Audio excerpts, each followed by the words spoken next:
One of the reasons Catalonia's independence movement has failed to achieve the desired result is that its leaders have been unable to ally themselves with separatists in other parts of Spain. Among them are the Basques. Like the Catalans, the Basques also have their unique sense of ethnic and national identity since ancient times, only to be suppressed by former dictator General Francisco Franco after he swept to power in 1939. During Franco's reign, both the Catalans and the Basques were prohibited from using their own indigenous languages in public. Franco's repressive rule provoked widespread backlash among the Basques, and eventually gave rise to the ETA, the leading pro-independence militant group in Basque, in the 1960s.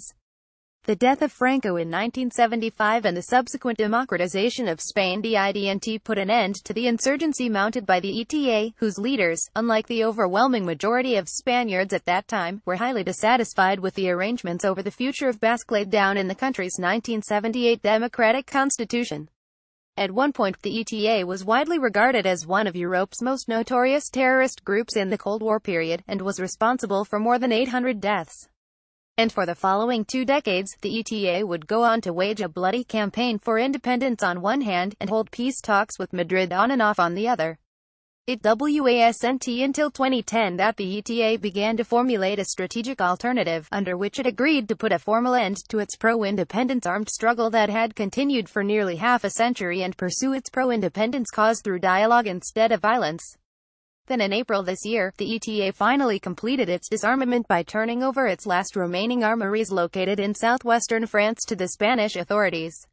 Many have attributed the ETA's willingness to give up violence to the fact that the Basque economy has been very promising, with several indicators such as employment rate better than other autonomous city and communities of Spain.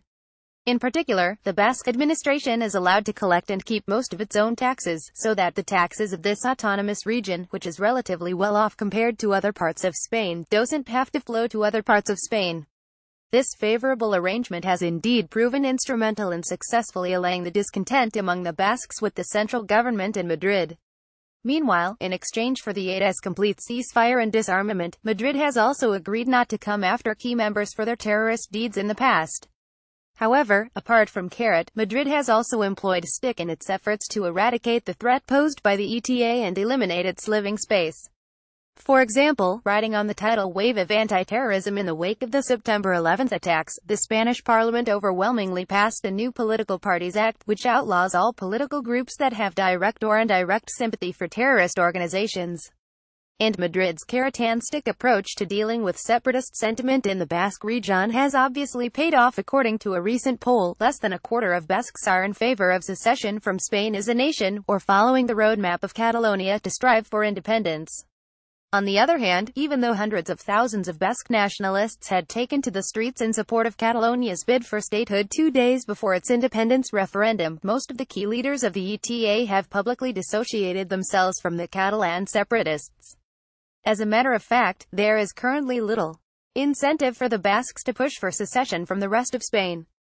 It is because on one hand, they are already enjoying de facto independence in terms of taxation, then on the other, the autonomous community has witnessed remarkable economic recovery in recent years thanks to the booming tourism.